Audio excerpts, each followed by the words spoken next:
চাঁদের আগমন নারে তাকবীর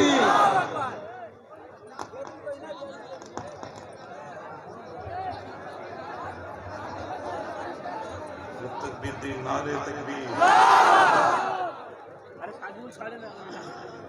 जोरे शोरे नारे तकबीर सिलसिला हक मुजद्दिद ज़मान सिलसिला हक मुजद्दिद ज़मान সবাই মিলে এতগুলো মানুষ দাঁড়িয়ে বসে সবাই মিলে নারে তকবীর সিলসিলা হক মুজদ্দিদ ज़मान আহলে সুন্নাত ওয়াল জামাত নারে তকবীর আমাদের সকলের প্রিয় ছোট ভাই আব্বাস সিদ্দিকী সাহেব নারে তকবীর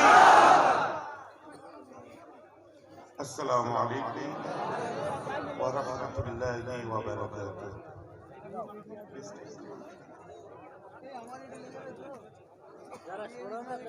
আপনারা সবাই ভালো আছেন তো আল্লাহ সকলকে ইজ্জতের সাথে আলহামদুলিল্লাহ আল্লাহ ভালো রেখেছেন আল্লাহ সকলকে ইজ্জতের সাথে ঈমান আমানের সাথে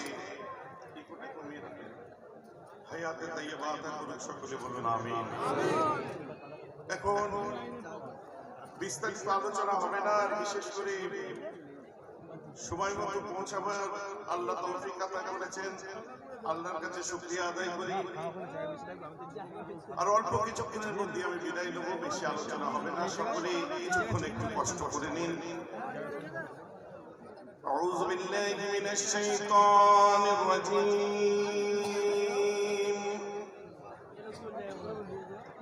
বিসমিল্লাহির রহমানির রহিম الحمد لله كفى وسلام على عباده الذين اصطفى نحمده ونصلي ونسلم على رسوله الكريم أما بعد فأعوذ بالله من الشيطان الرجيم بسم الله الرحمن الرحيم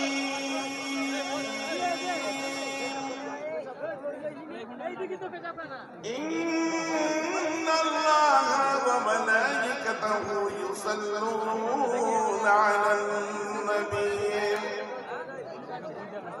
يا أيها الذين آمنوا صلوا عليه وسلموا تسليما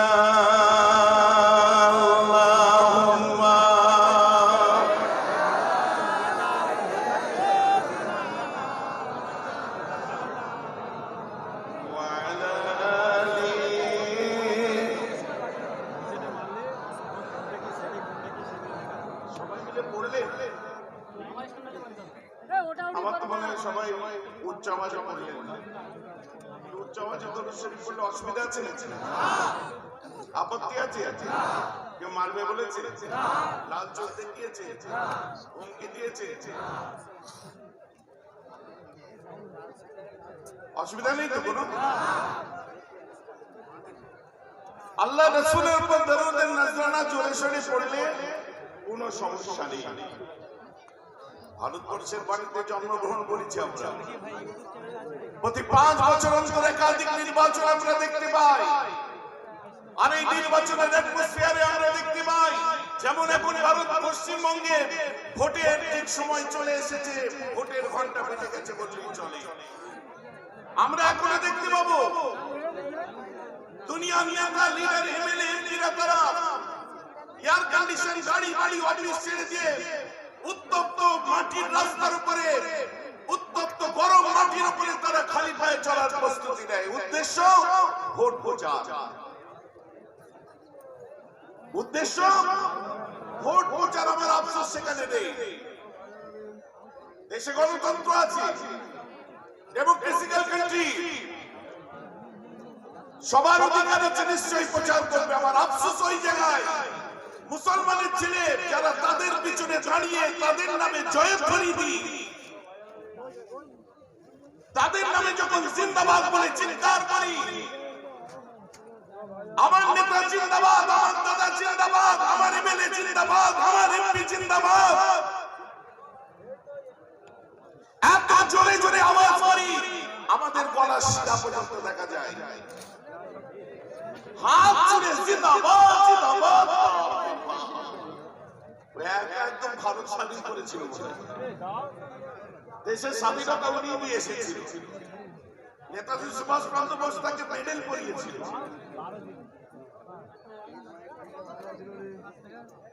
কিন্তু আপনি কি জানেন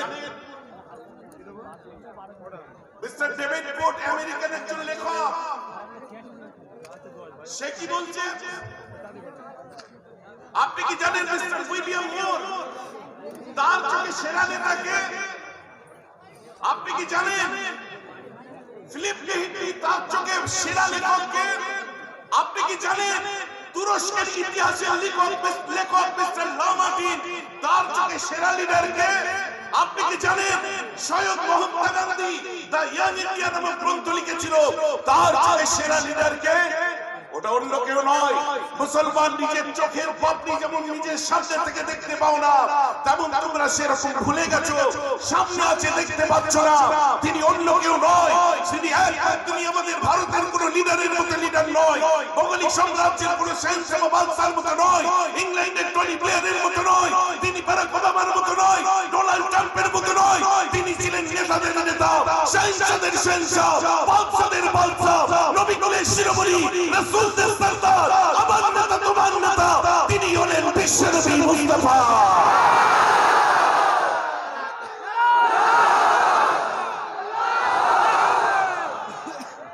অতএব তার সম্পর্কে লিখছে the greatest leader of all time was Muhammad sallallahu alaihi wasallam. The great apostle of Muhammad is free from the suspicions of ambiguity, and the Quran is a glorious testimony to the unity of Allah. কোথায় হারিয়ে গেছি আজ আমরা? কোথায় ভুলে গেছি আজ আমরা? সৃষ্টির বহে বেঁধে গিয়ে আজ আমরা স্রষ্টাকে ধরতে চলেছি। বাতমারা হয়ে গেছি আমরা আজ দুনিয়ার মোহে। ভুলে গেছি আজ নিজেদের কৃষ্টি কালচার, ভুলে গেছি নিজেদের উঠে পড়া ঘটায় নিজেদের চিৎকার করার ক্ষমতা ছিল, সেটাও ভুলে গেছি, কারণ আমরা অন্যের কাছে বিলীন করে দিয়েছি নিজেদের। আজ এত মানুষ এসেছে, আপনাদেরকে কোন লিডারকে বলে আনতে হয়নি, আপনাদেরকে কোন নেতাকে বলে আনতে হয়নি। 30 বছরের জলসা এটা। আপনাদের কোন এমএলএ কে বলতে হয়নি, এমপি কে বলতে হয়নি, আপনি লোক পাঠান। ও দুঃসময় আমাদের আসেনি, কারণ আমরা জানি আপনারা অনেকে সিপিএম করতে পারে, অনেকে টিএমসি করতে পারে, অনেকে বিভিন্ন দল করতে পারেন বা করেছেন পূর্বের দিনে, কিন্তু আপনারা যে দলেরই হন না কেন, আপনার জন্মটা হয়েছে, আপনার যে বাড়িতে লালিত পালিত হয়েছে, যে বাড়িতে মানুষ হয়েছে, যে মায়ের দুধ খেয়েছে, যে বাপের আঙুল ধরে চলা শিখেছে, উনি মুজাদ্দিদ জামানকে আগেও ভালোবেসেছিল, আজও ভালোবাসে, আপনারা কিয়ামত পর্যন্ত ভালোবেসে যাবে।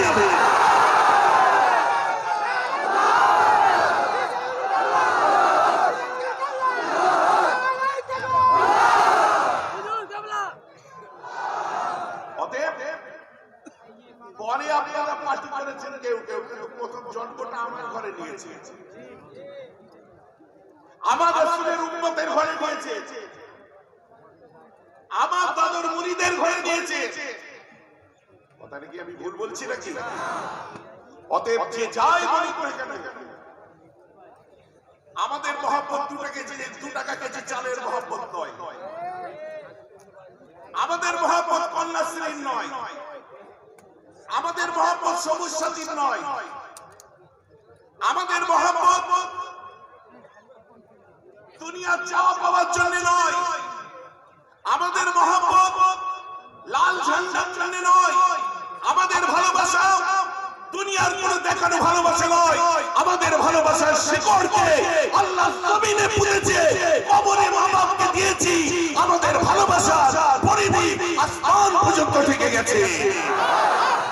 অস্বীকার করতে পারেন কেউ?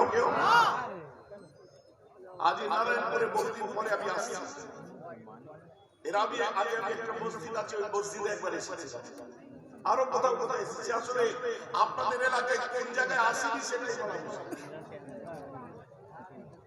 কি কথা ঠিক না ভুল বলছি? এই নতুন এইসব ছেলেরা একটু বড় হয়েছে, এরা হয়তো আমাকে দেখে সেই 2004, 5, 6, 7, 8, 9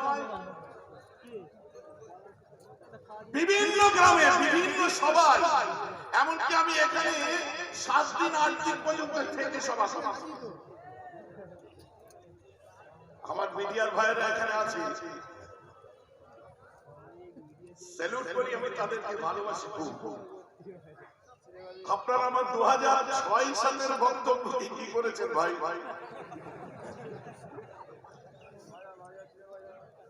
হঠাৎ একটা বড় চ্যানেল কদিন আগে, গতকালকেও গেছিল, আমাকে যে বলছে আপনি 2006 সাল ফিরিয়ে আনবেন, মানে কি বামফ্রন্ট ফিরিয়ে আনবেন? বললাম কোথায় লাগলো, ইন্টারেস্টিং ব্যাপার।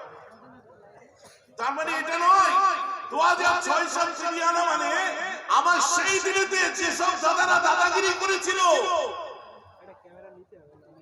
ওই দিনেতে যেসব লিডাররা লাল চোখ দেখিয়েছিল, ওই দিনেতে মুসলমানদের পাওনা যখন যথাযথ আমরা পাচ্ছিলাম না, তারা লোহাকে কাটার জন্য আমাদের কোন না কোন পিন বা তারকে ব্যবহার করেছিল, ভুল করেছিল। লোহা তার দিয়ে নয়, বড় লোহা দিয়ে কাটতে হয়। আমি সেই 2006 সালের কথা বলেছি, আমি সেই 2008 এর কথা বলেছি, যখন নাকি শিক্ষা আন্দোলন করেছিলাম, মাদ্রাসা শিক্ষা আন্দোলন, যখন নাকি বর্তমান যে সরকার, স্বয়ং মুখ্যমন্ত্রী নিজে আপনার ময়দানে দাঁড় হতে গেলে তাকে বেগ পেতে হতো 27তম বামফ্রন্ট, সেই সময় আপনাদেরকে নিয়ে কলকাতার 4টি ইন্টেন্সকে বন্ধ করে দিয়েছিলাম, মনে নেই আপনাদের? আমি সেটা বলতে চেয়েছি, তার ফলস্বরূপ আমরা আমাদের দাবি, আমাদের অধিকারকে ফিরে পেয়েছিলাম, কিছুটা হলেও হয়েছিলাম। আমি সেটা বলতে চেয়েছি। অতএব আপনাদের এখানে অনেক হয়েছে, আপনাদেরকে তাই অনুরোধ করব, দরুদ রাসূলের উপর যখন পড়বেন সব শান থেকে পড়ুন। ইসলামিক জলসায় একটু ছোট করে ওয়াজ করতে ভাইজান, ইসলামিক জলসায় উঠে আপনারা তো এখন অনেক কিছু বলছেন, আমার কথা বুঝতে পারছেন আপনারা? ইসলামিক জলসায় উঠে তো এখন অনেক কিছু বলছেন, চায়ের দোকানে বলছেন, মাচাই বলছেন, এখানে বলছেন, ওখানে বলছেন। ইসলামিক জলসায় উঠে যে নিজের দাবির কথা, অধিকারের কথা বলতে হয়, এটা জানতাম না। এটা 2011 থেকে আমাদেরকে কোনো হুজুর শিখিয়ে দিয়েছে।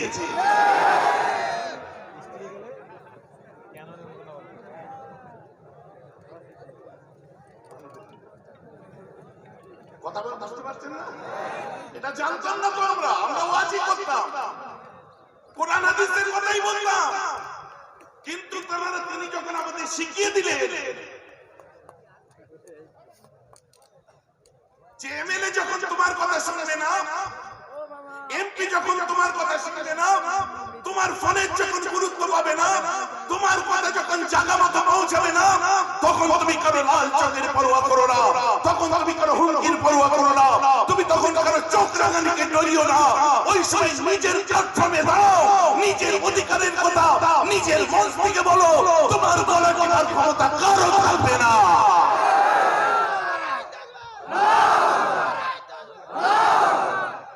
বাধ্য হয়ে বলছে কারোর সঙ্গে আমাদের বিরোধিতা নেই।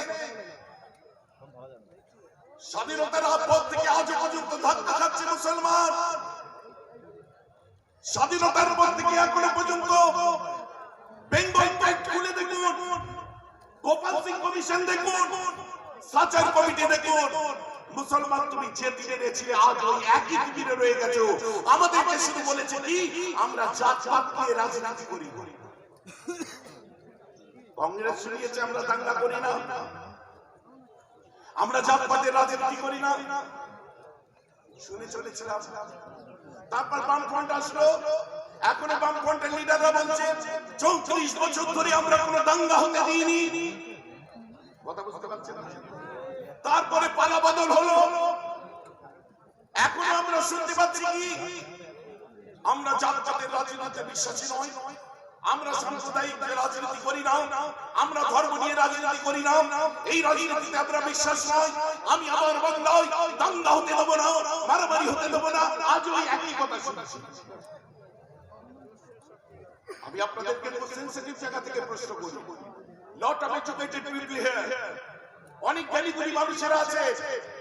আমি বিভিন্ন স্টেজে বিভিন্ন কনফারেন্সে এই কথাটা আমি বলেছি, মুসলিমদের নবজাগরণের জন্য যারা আগে এসেছিল তাদের কাছেও আমি এই কথা বলেছি। স্বাধীনতার পর থেকে মুসলমানরা এখন পর্যন্ত যে কোনো দলকে ভোট দিয়েছে, নেতা তৈরি করেছে, সরকার গঠন করিয়েছে, দাঙ্গা বন্ধ করার জন্য না নিজের অধিকার পাওয়ার জন্য? জোরে বলুন, দাঙ্গা বন্ধ করার জন্য না নিজের অধিকার পাওয়ার জন্য? তো আমাদেরকে দাঙ্গার একটা লোভ দিয়ে দিচ্ছে, টোপ দিয়ে দিচ্ছে, দাঙ্গাও বন্ধ করুন, অধিকারও দিন। আমরা দাঙ্গা করি না, আমরা হিন্দু মুসলিম মারামারি করি না। দয়া করে আপনাদের দাঙ্গা বন্ধ করতে হবে না। আমরা ভারতের মাটিতে জন্ম নিয়েছি, আজানের আওয়াজ করে মুসলমান আমরা মসজিদে যাই, মন্দিরের আওয়াজ করে হিন্দু ভাই মন্দিরে যায়, খ্রিস্টানের ঘন্টির আওয়াজ করে সে চার্চে যায়। আমরা মারামারি করি না।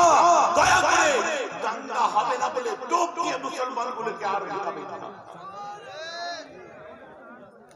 এদের অর্থ সামাজিক অবস্থা, এদের দুর্দশার কথা, এদের পিছিয়ে পড়ার কথা একটু বলুন, তবে আপনাদেরকে মানুষ ভালোবাসবে। তো আজ আমি কতগুলো কথা আপনাদের বলবো, তার আগে একটু মহব্বতের সাথে দরুদ শরীফ পড়ে দিন। আল্লাহুম্মা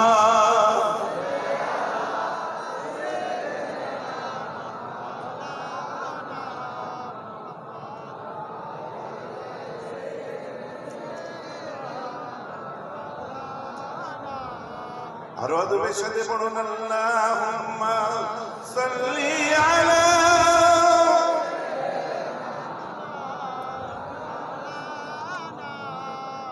ওয়া আলা আলি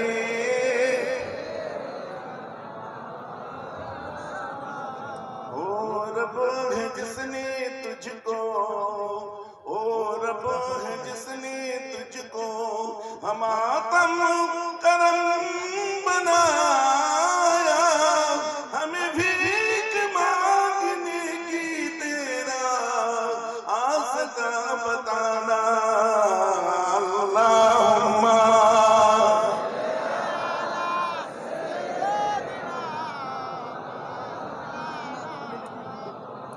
वा अला आली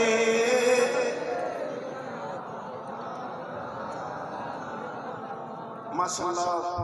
সমবেত গুণী সুধী দিন দরদ ইসলাম দরদি আমার ভাইরা, দূর দূরান্ত অবস্থিত মা বোনেরা, মুআজ্জাজ মোহতারাম উলামায়ে ইকরাম হাজিরানে মজলিস, বিশেষ করে আজকের জলসার মুনতাজিবিন হযরত, কমিটি সাহেবান, সংগঠনের ছেলেরা, আপনাদের সকলকে সুন্দর সময় অন্তর থেকে জানাই আন্তরিক মোবারকবাদ ওয়া সালাম।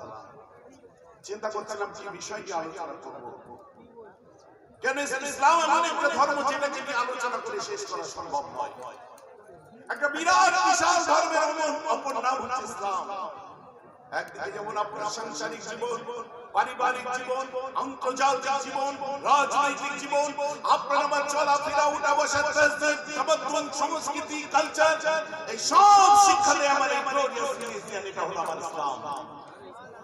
তাই বলে ইসলাম and life is connected. Without Islam there is no life. Life without Islam can be meaningless. এক কথায় ইন্না দ্বীনা ইনদাল্লাহিল ইসলাম। আপনারা বাড়তি কথাবার্তা না বলি, আমার দিকে লক্ষ্য করুন। এটা বিশাল বড় সেকশন, লার্জ সেকশন। ইসলামকে আমি ধর্ম হিসাবে পেয়েছি, আমার সৌভাগ্য, কিন্তু ইসলাম কথার অর্থ হলো শান্তি। সমস্ত ধর্ম শান্তির উপরে চলে, সমস্ত ধর্মের মধ্যে ইসলাম আছে। তাই যারাই শান্তি নিয়ে চলে তারাই কিন্তু ইসলামকে ভালোবেসে চলে। শান্তি এই বিশাল বড় ধর্মের আপনি বলবেন যে আপনি বললেন যে আমাদেরকে রাজনৈতিক জীবনে শিক্ষা ইসলাম দেয় না? নিশ্চয় দেয়। কারণ আপনাদেরকে বলতে আমায় ভালো লাগছে এই মুহূর্তে ইসলামের নবী মুহাম্মদ সাল্লাল্লাহু তাআলা আলাইহি ওয়াসাল্লাম আমার রাসূলকে একজন তাপসের চোখে দেখুন, বিশ্বের শ্রেষ্ঠ তাপস ছিলেন আমার রাসূল। একজন জ্ঞানীর চোখে দেখুন, বিশ্বের শ্রেষ্ঠ জ্ঞানী ছিলেন আমার রাসূল। একজন সাধকের চোখে দেখুন, বিশ্বের শ্রেষ্ঠ সাধক ছিলেন একজন আমার রাসূল। আলেমের চোখে দেখুন, বিশ্বের শ্রেষ্ঠ আলেম ছিলেন আমার রাসূল। রাষ্ট্রনায়কের চোখে দেখুন, বিশ্বের শ্রেষ্ঠ রাষ্ট্রনায়ক ছিলেন আমার রাসূল। আমার রাসূলকে নবীর চোখে দেখুন, নবী নবীর শিরোমণি রাসূলদের সরদার ছিলেন আমার রাসূল। অতএব আমার রাসূলের জীবনকে নিয়ে আলোচনা করে শেষ করা লিডারশিপ শুনলে অবাক হয়ে যাবে। আমার রাসূল এক সময় মক্কার দুর্গম পথ দিয়ে হেঁটে যাচ্ছে। হযরত আনাস রাদিয়াল্লাহু আনহু আল্লাহ রাসূলকে পেছন থেকে ফলো করতে আরম্ভ করলেন। রাসূলকে ফলো করছে।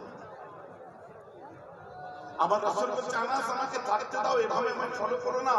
বলছে, হুজুর চতুর্দিকে শত্রু, আপনাকে যদি অ্যাটাক করে দেয় আপনাকে ফলো করছি না। বলছে, আনাস আমার আল্লাহই আমার জন্য যথেষ্ট, তোমার প্রয়োজন হবে না, তুমি যাও। আনাস বলল, আমি রাসূলকে যেতে দিলাম। কিছু দূর যাওয়ার পরে আমি রাসূলকে ফলো রাখছি। আমি দেখলাম একটা গরীব গোরাবা সান্ডা মুসলমান শক্তিশালী মানুষ আমার রাসূলকে পেছন দিক থেকে অ্যাটাক করে দিয়েছে। আর রাসূলের কাঁধে যে একটা চাদর ছিল, বেরেদাই নজরান দেশের চাদর, ওই চাদরটা পেছন থেকে পেঁচিয়ে ধরেছে। আর আমার রাসূল ফাসাবাযাতহু, ওটাকে পেঁচ দেয়, সাবাযাতান শাদীদাতান, গায়ে জোরে পেঁচ দেয়। এক সময় প্রাণ মারে আমার রাসূল জমিনে পড়ে যায়। এই পরিস্থিতি থেকে আনাস নিজেকে ঠিক রাখতে পারেনি। আনাস ওই সময় দৌড়ে গিয়ে আল্লাহ রাসূলকে যে জড়িয়ে ধরবেন, কি মাথা গরম, উলঙ্গ তলোয়ার বার করে ওই মানুষটির ধড় থেকে গর্দনটা আলাদা করে দেবে বলে ঠিক করলো। তলোয়ার বার করে আমার রাসূল ইশারা করে বলছে, আনাস স্টপ, দাঁড়িয়ে যাও। আর আনাস, তুমি ওকে জানে মেরে দিও না, ওকে তুমি জানে মেরে দিও না। আনাস ইশারা করছে। আনাস লাইক স্টেটমেন্ট, মানে হাই কমান্ডের অর্ডার। এই অবস্থা দেখে ওই গরীব মানুষটা আল্লাহ রাসূলকে যে জমিনে ফেলে দিয়েছে, আমার রাসূলকে বলছে, ইয়া মুহাম্মদ, ইয়া মুহাম্মদ মুরলি বিবালিল্লাহি আল্লাযী ইনদাকা। এই মুহাম্মদ, আমি বড় গরীব, আমি বড় গরীব, আমার বউ বাচ্চা খেতে পায় না, আমার বাড়িতে বুড়ি মা আছে, আমার ছোট ছোট বাচ্চা আছে, আমার বাড়িতে চুলো ধরে না। আপনার কাছে আল্লাহর বাইতুল মাল আছে, ওই বাইতুল মাল থেকে যত সামান্য খাদ্যদ্রব্য আমাকে দান করুন। কি বললো? খাদ্যদ্রব্য দান করুন। চাওয়ার স্টাইলটা কি? গলায় গামছার ফাঁস দিয়ে টান মেরে ফেলে দিয়ে আল্লাহ রাসূলের কাছে চাইলো। এখন আমি যদি প্যারালাল ওয়েতে একটু বিচার করি, আপনারা যাদেরকে ভোট দিয়ে এমএলএ করেছেন, আপনারা যাদেরকে ভোট দিয়ে এমপি করেছেন, যাদেরকে নেতা করেছেন, যাদের জন্য জান দেবো বলে চিৎকার করছেন, যাদের জন্য কেউ কেউ দুধ ঢেলে দিয়েছে, বুঝতে পারছেন না? পোলিও বোঝেন, যাদের জন্য দুর্ঘট মেরে দিয়েছে, মেরে দিয়ে চিৎকার করছেন। আমি যদি বলি এই রাস্তার উপরে আমি মেহরাবের দিকে হেঁটে যাব, আর আমার গলায় গামছার ফাঁস দিয়ে কেউ যদি টান মেরে ফেলে দিয়ে বলে, মেহরাব তুমি অনেক টাকা আমাদের কাছে নজরানা নাও, 1000-1500 টাকা তোমার খরচা, 25-30 হাজার টাকা তোমার নজরানা নিয়ে যাও, আজ আমি খেতে পাচ্ছি না, আমার বাড়িতে চুলো জ্বলে না, আমার বাড়িতে খাদ্য নাই, তোমার কাছে অনেক টাকা আছে, তোমার গাড়ি আছে, বাড়ি আছে, বিল্ডিং আছে, সব গ্রামের মানুষ তোমার গাড়ি বাড়ি বিল্ডিং দেখতে যায়, আমাকে কিছু দান করো। গলায় গামছা দিয়ে যদি টান মেরে ফেলে দিয়ে আমার কাছে চাই এই স্টাইলে জমিনে আছাড় মেরে রাজসভার উপর ফেলে দিয়ে চাই, আমি কি দেবো? আপনারা বলুন, আপনারা দেবেন? কোন এমএলএ দেবে? কোন এমপি দেবে? কোন দাদা দেবে? দিয়া তো দূরের কথা, এমন দিয়া দেবে দুদিন পরে ময়লা খাল থেকে, ওই যে পচা খাল, ওই পচা খাল থেকে উদ্ধার হবে। ভুলে গেছি আমরা আমাদের জগৎ। সেই সমস্ত লিডারদের, নেতাদের চামচাগিরি করতে আজ আমরা ব্যস্ত হয়ে গেছি। সেই সমস্ত লিডারদের চাটুকারিতা করতে আমরা আজ রাজীব হয়ে গেছি।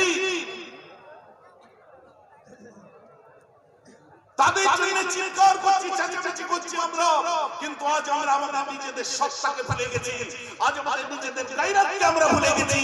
আজ আমরা ভুলে যাচ্ছি যে তারা বাড়তে বাড়তে এত উঁচু জায়গায় পৌঁছে যাচ্ছে যে আমাদের ধর্মীয় সভা, আমাদের ইসলামিক জলসা, আমাদের কোরআনের সভা, রাসূলের সভাগুলোর উপরে নিষেধাজ্ঞা জারি করছে, কোথায় 144 করছে, কোথায় পারমিশন দিতে বারণ করছে। এদেরকে আমরা এত উঁচু জায়গায় পাঠিয়েছি। কথাটা আমার বুঝতে পারছেন না আপনারা? বোঝা যাচ্ছে কি যাচ্ছে না? তাই আমি আপনাদেরকে বলে দিই, আমার রাসূলের মাহফিল থেকে, আমাদের প্ল্যাটফর্ম মঞ্চ থেকে আমরা আমাদের দাবির কথা বলি, আমরা অন্য কোনো মঞ্চে গিয়ে বলিনি, অন্য কোনো প্ল্যাটফর্মে বলিনি।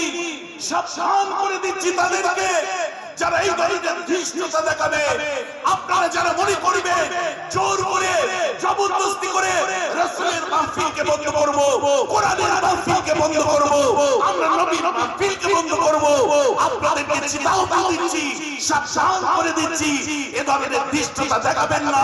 দৈত্যের ভাত যেদিন ভেঙে যাবে, সেদিনে ব্যালটে গিয়ে প্রতিটা মুসলমান আপনাদেরকে মুখের মধ্যে জবাব দিয়ে ছেড়ে দেবে। ভেবেছেন কি আপনারা আমরা পারি না? আপনারা জানেন না 30% ভোট গঠন হয়, মানুষের মগজ ধুলাই করছেন, মুসলমানরা ভাগাভাগি করে দিচ্ছে, বিজেপি আসবে। আপনাদের খেয়াল ছিল না যখন মুকুল রায় চলে গেছিল তখন মনে হয় না বিজেপি আসবে? যখন সব্যসাচী চলে গেল তখন মনে হলো না বিজেপি আসবে? গতকাল শুভেন্দু অধিকারী দুটো পদ ছেড়েছিল, মন্ত্রিত্ব ছাড়লো, ভয় করলো না বিজেপি আসবে? উত্তরবঙ্গের এমএলএ বিজেপিতে যে জয়েন করলো তখন দলের ক্ষতি হলো না? মুসলমান নিজের দাবির জন্য চিৎকার করলে বিজেপি এসে যাবে, জুজুর ভয় দেখাচ্ছেন, তাই না? মুসলমান নিজের কথা বলতে গেলে তার ভাগাভাগি করছে, তাই না? সরাসরি সেকেন্ড পজিশনে সেমিফাইনাল খেলে দিয়েছেন আপনারা, ফাইনালটা আমাদের ঘাড়ে তুলতে চাচ্ছেন। একটা থেকে দুটো হলো, দুটো থেকে 8টা হলো। গত পঞ্চায়েত নির্বাচনে অন্য দলকে নমিনেশন করতে দিলেন না, কোয়ার্টার ফাইনাল থেকে সেমিফাইনালে তুলে দিলেন, সেমিফাইনাল থেকে ফাইনালে তুলে দিয়েছেন, এখন ডাইরেক্ট সেকেন্ড পজিশনে এনে দিয়েছে। লাস্ট গেমটা সুন্দর চাল, হ্যাঁ, লাস্ট গেমটা আমাদের ঘাড়ে ফেলে দিলেন, ওরা ভাগাভাগি করলো বলে তাই হলো।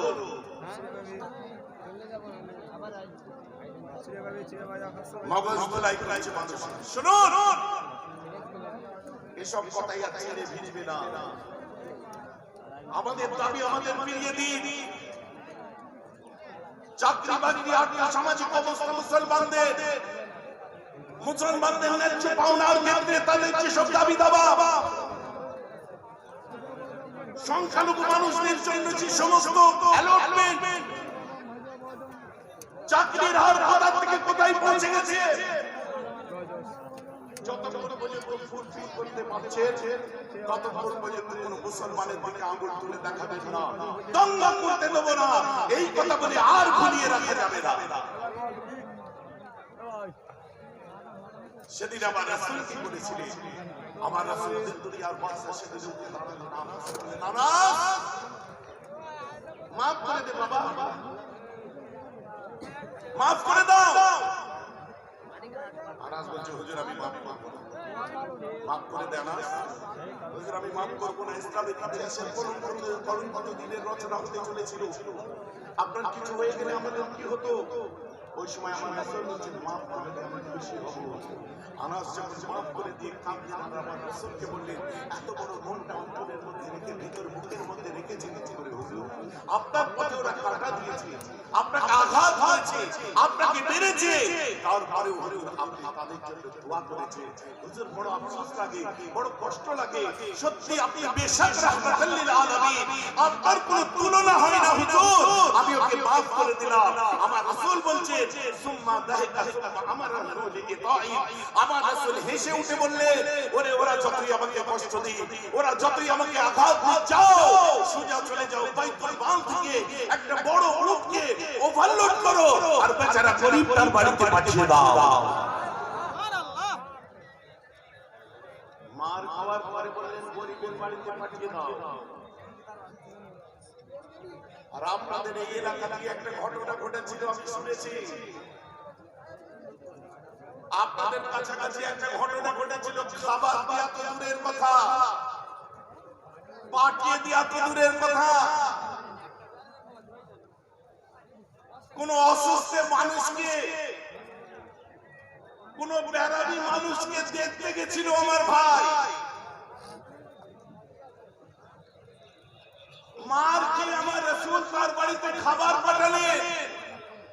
আর আপনারা তো খাবার পাঠানো দূরের কথা, একটা অসুস্থ মানুষের ট্রিটমেন্ট করা তো দূরের কথা, তার পাশে দাঁড়ানো তো দূরের কথা, বরং তাকে দেখতে আসলো আমার ভাই, আর সেখানে হঠাৎ করে আক্রমণ করে দিলে। আজও এখানে সেসব মিডিয়াগুলো বসে আছে যারা মার খেয়েছে, যাদের ক্যামেরা ভেঙেছে, যাদের দিকে এখনো কাস্তি আর মারে দাগ পড়ে আছে। আপনারা আজকে যদি মুসলমানদের মধ্যে এই ধরনের ভেদাভেদ নিজের এলাকায় নিজের মানুষদের উপরে চড়াও হাত কেউ মারামারি করতে যায়নি, তাহলে বাংলার মানুষ নিশ্চয় আপনাদের মতো লিডারগুলোকে জনগণের থেকে অবশ্যই অবশ্যই বিচ্ছিন্ন করে ছেড়ে দেবে।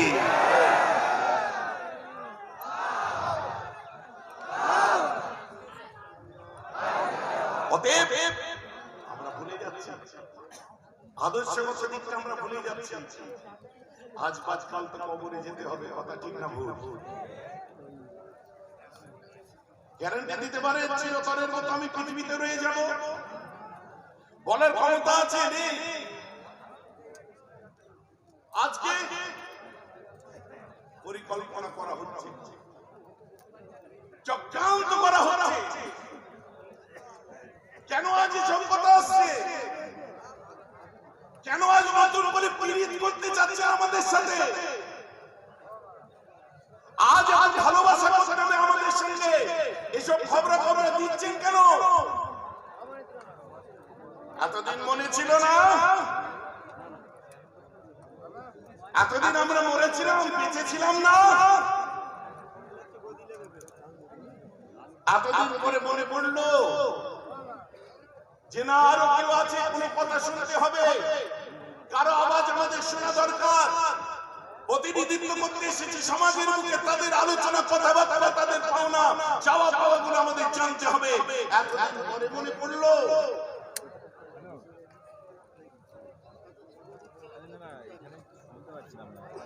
আর স্টেজের উপরে উঠে বিভিন্ন ভাবে, বিভিন্ন লেকচার, বিভিন্ন বক্তব্য, বিভিন্ন কথাবার্তার মধ্যে আমার মতো হুজুর, আমার মতো মৌলানা, আমার মতো বলি সাহেব সমাজ ডাইরেক্ট দাঁড়িয়ে চ্যালেঞ্জ করে দিচ্ছি 2021 কোন দল আসবে।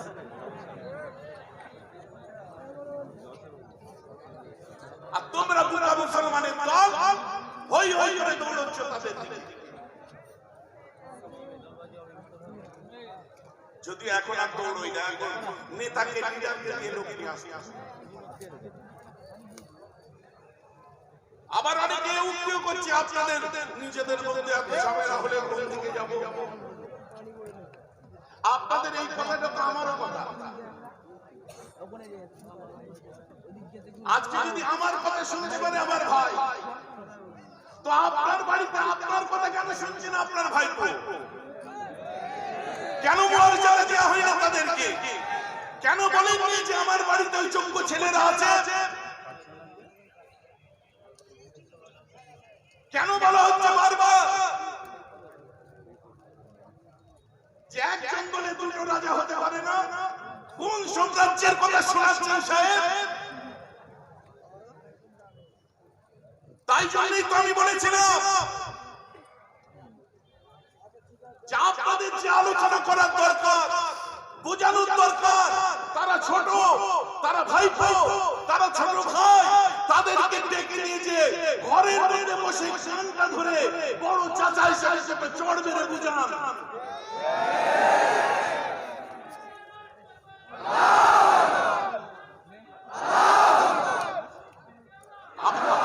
আমার কথা যদি সে শুনতে পারে, বড় ভাই সে যদি মাথায় রাখতে পারে, আপনার কথা কেন সে শুনে নেই? কেন শুনবে না? আপনারা দিয়ে তাকে বসে ঘরের সমস্যা ঘরে দাঁড়িয়ে আমার মুজাদ্দিদের জামানে সিলসিলার আলেমদের মধ্যে অল্প কিছু মানুষের মধ্যে ভেদাভেদ সৃষ্টি করা কেন হচ্ছে? এই জবাব দাদা হুজুরের সৈনিক হিসেবে 1921 সংগঠন জমিয়ত উলামায়ে বাংলার জেনারেল সেক্রেটারি হিসেবে এই জবাব আমি চাইছি। পারলে জবাব দেবেন সিলসিলাকে নিয়ে কেন ছেলেখেলা করছে?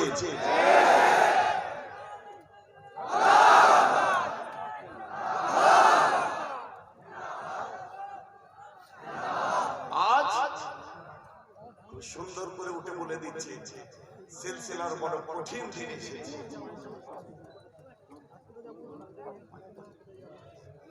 বলে দিচ্ছেন সিলসিলার কঠিন দিন এসেছে। আমি মেহরাবও আজ বলে দিলাম শুরু, মুজাদ্দিদের জামানে সিলসিলার কোনো কঠিন দিন আসেনি। কঠিন দিন যদি আসে তো আপনাদের এসেছে। কারণ মুজাদ্দিদের জামানে সিলসিলা কোন পীর জালার উপর বেস করে নয়, কোন হুজুরের উপর বেস করে নয়। মুজাদ্দিদের জামানের সিলসিলা কোন মেহরাব সাদিকের উপর ডিপেন্ড করে না। যতক্ষণ পর্যন্ত সিলসিলায় ফুরফুরার আলেম উলামারা জিন্দা আছে, কলম ধরতে যতক্ষণ পারবে যারা যারা সিলসিলার জন্য প্রাণ দিয়েছে, জিহাদ করেছে, বাহাস করেছে, আলেম উলামারা যতদিন একজন বেঁচে থাকবে, মুজাদ্দিদের জামানের সিলসিলা কালো জিন্দাবাদ ছিল, আজও জিন্দাবাদ আছে, কিয়ামত পর্যন্ত জিন্দাবাদ হয়ে যাবে।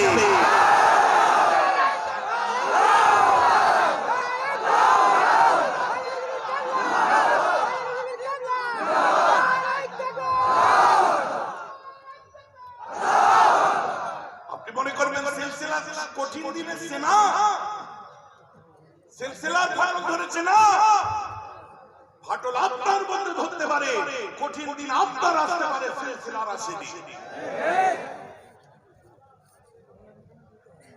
কথা আমার বুঝতে পারছেন?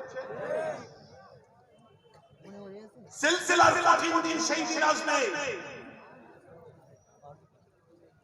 যেদিনে আলেম উলামাগুলো দাদা হুজুর পীর কেবলা সম্পর্কে ধারণা খারাপ করে আকীদায় গন্ডগোল করবে। কিন্তু সে আলেম দাদা হুজুরের সিলসিলায় গিয়ে পড়াশোনা করা আলেম উলামারা আছে, নতুন আপনার ছাত্র জনতা আছে। আমাদেরকে যতই চমকানো হোক, আমাদেরকে যতই ধমকি দেওয়া হোক, আমাদেরকে যেভাবে ম্যানিপুলেট করা হোক, যেভাবেই মাথায় পানি ঢালা হোক, যেভাবেই আমাদেরকে বোঝানো হোক, আমাদের বুদ্ধি আছে, আমাদেরও জ্ঞান আছে, কি করতে হবে কি করতে হবে না, কোনটাই সিলসিলার ক্ষতি, কে দালালি করছে, কে চাটুকারিতা করছে, কে চামচাগিরি করছে। পাবলিক কিন্তু বোকা নয়, এরা ফেসবুক চালাতে জানে, এরা নেট চালাতে জানে, এরা দুনিয়াকে চোখে দেখেছে। আপনাদের কিন্তু এমন কীর্তিকলাপের জন্য আমার ভয় হয় একদিন এই জনতা আপনাদেরকে ইটের জবাব পাথর দিয়ে না দিয়ে দেয়।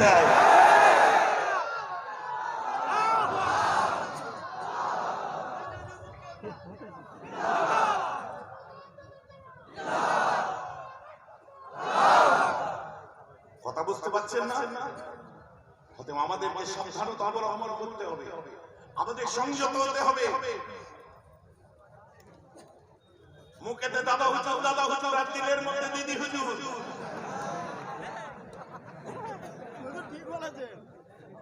ও চলবে না। দিদিকে ভালোবাসুন, দিদির জায়গা থেকে বাসুন। দাদাকে ভালোবাসুন, দাদার জায়গা থেকে ভালোবাসুন। আর বুকেতে দাদা হুজুর যদি বলেন তাহলে আর দাদা হুজুর বলে দিদির কথা বলবেন না। সরাসরি চলে যান সেই ময়দানে। আমাকে কেউ প্রশ্ন করেছিল যে আপনার ভাই রাজনীতিতে আসছে যাচ্ছে, আপনি কি বলেন? এই মিডিয়াতে তো আমি বলেছিলাম তার অধিকার আছে। আপনি কি চোখে দেখেন মুজাদ্দিদে জামানের খোলাফা মুরিদরা যখন রাজনীতিতে ঢুকেছিলেন, দাদা হুজুর তাদেরকে সে চোখে দেখেছে। কেউ যদি নিজে রাজনীতি করে আমরা তাকে চোখে দেখি।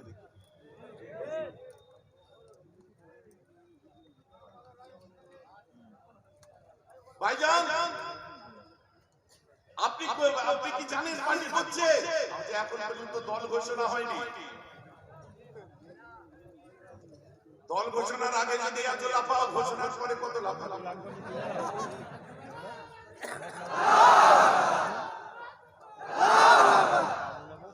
অতএব তর্ক বিতর্ক দাদা হুজুর করেছে, করেনি, অনেক রকম কথাবার্তা এসেছে।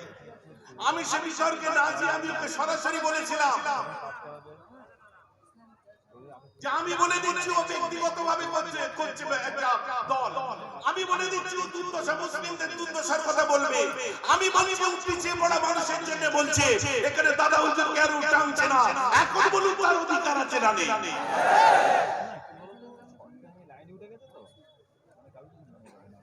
শ্বাসরুদ্ধ করার মানসিকতা আসলে কোথা থেকে? বলছে আমরা চাল দিয়েছি, বলছে আমরা জব কার্ড দিয়েছি, বলছে আমরা এই দিয়েছি ওই দিয়েছি। আপনি দেওয়ার আগে একটা কাগজে লিখে দিই যে এগুলো একমাত্র যারা পার্টির ঝান্ডা হাতে নেবে তাদেরকে দেওয়া হবে। লিখিত নোটিশ দিয়ে তারপরে দিই। আর যদি বলেন না এগুলো সবাইয়ের জন্য, ওতে দিয়েছেন বলে কোনো দয়া করেননি, ওটা আমার পাওনা, আমাকে দিয়েছেন, ভিক্ষা দেন।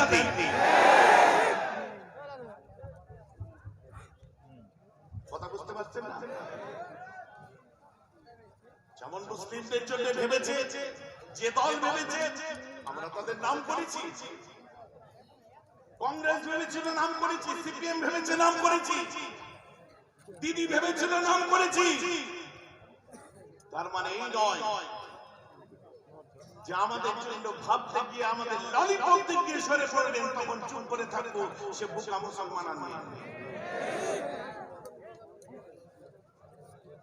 আফসোস লাগে, দুঃখ লাগে।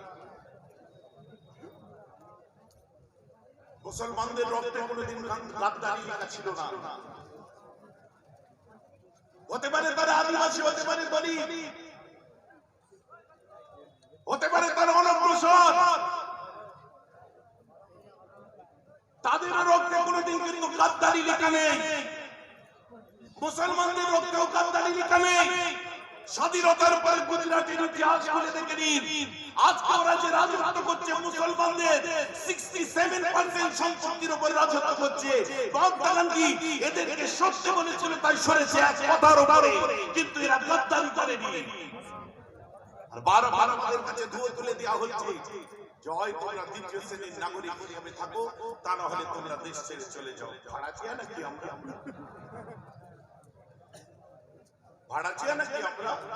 আমাদের ইলেকশন কার্ড দিয়েছেন, ভাড়াটিয়ার বিল দেননি, এটা মাথায় রাখবেন।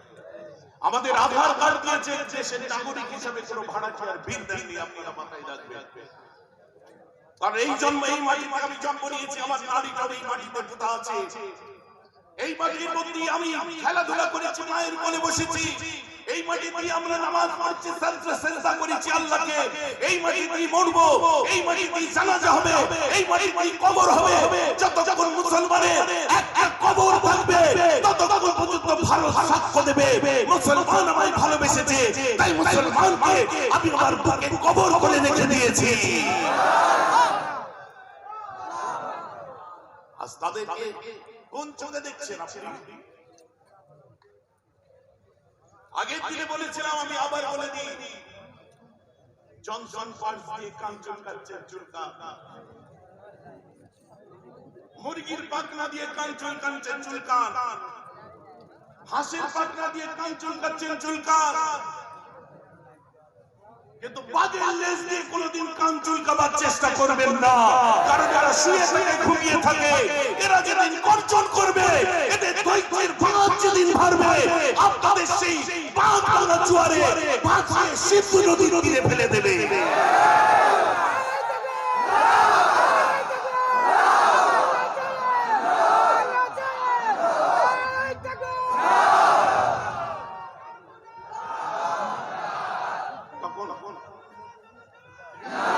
তখন পাশে দাঁড়াবার মতো আর কেউ থাকবে না। অতএব অফাদার আমরা ছিলাম, অফাদার আছি, অফাদার আমরা থাকবো ইনশাআল্লাহ। ভারতের দিল্লির বুকে চলে যান, ইন্ডিয়া গেট দেখতে পাবে। ওই ইন্ডিয়া গেট ফলো করে দেখুন, ইন্ডিয়া গেটের মধ্যে যে সমস্ত নামগুলো দেখবেন ওগুলো গাদ্দারদের নাম লেখা নেই। যদি মুসলমান গাদ্দার হতো তাহলে আজ নেতাজি সুভাষ চন্দ্র বোসকে হাবিবুর রহমান ছেড়ে অনেকদিন আগেই চলে যেত। মুসলমান যদি গাদ্দার হতো বীর আব্দুল হামিদ দেশের জন্য কামানের সামনে ঝাঁপিয়ে পড়তো না। মুসলমান যদি গাদ্দার হতো আশফাকুল্লাহ খানের নাম বারবার উঠে আসতো না। মুসলমান যদি গাদ্দার হতো দিল্লির ইন্ডিয়া গেটে ৯৭,০০০ শহীদের নাম লেখা আছে, ওর মধ্যে ৬৫,০০০ মুসলমানের নাম কিন্তু লেখা থাকতো না।